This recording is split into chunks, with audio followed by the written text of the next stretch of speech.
उद्या आहे आषाढी एकादशी. आषाढी एकादशीच्या सर्वांना खूप खूप शुभेच्छा.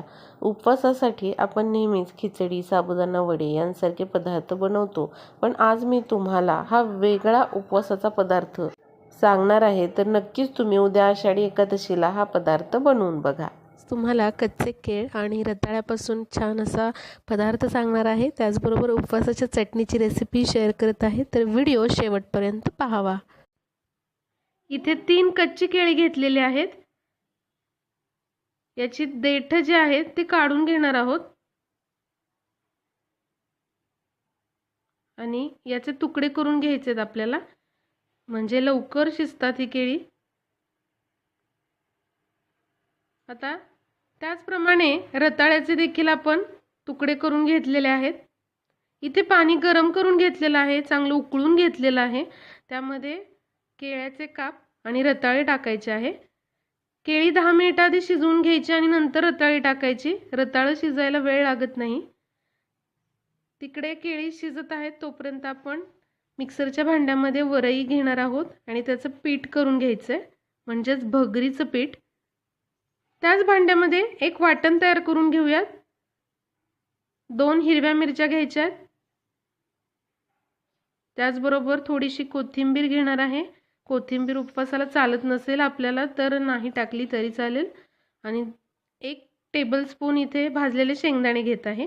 कुठेही वापरू शकता. आता याचं वाटण करून घेऊयात. इथे केळी आणि रताळी शिजलेले आहेत, त्याची सालं काढून घेऊयात. आता केळी आणि रताळी जे आहेत ते आपण किसून घेऊयात. किसणीवर किसून घेतलेलं आहे दोन्हीही आपण. आता उपवासाची चटणी करण्यासाठी मिक्सरच्या भांड्यात 1 कप ओल्या नारळाचे काप घ्यायचे. त्यामध्ये 1 हिरवी मिरची टाकायची आहे, कोथिंबीर टाकायची आहे, कढीपत्त्याची पानं 5 ते 6 आणि इथे 2 चमचे शेंगदाण्याचा कूट घेतलेला आहे, भाजलेल्या शेंगदाण्याचा कूट. चवीनुसार मीठ टाकायचे आणि थोडंसं पाणी टाकून ही चटणी तयार करून घेऊयात. इथे चटणी आपण करून घेतलेली आहे.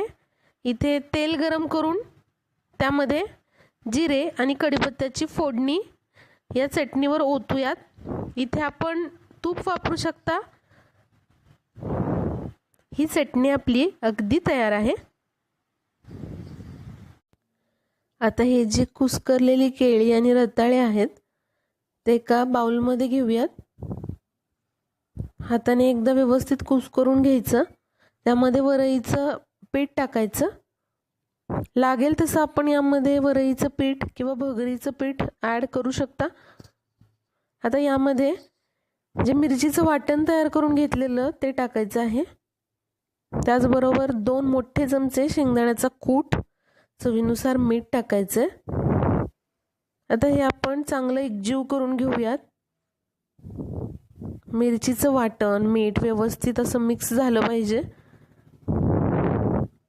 बाइंडिंग होत नसेल तर अजून पीठ ॲड करायचं यामध्ये वरईचं. बऱ्यापैकी आता मिक्स झालेलं आहे हे. आता यामध्ये 2 मोठे चमचे दही टाकणार आहे.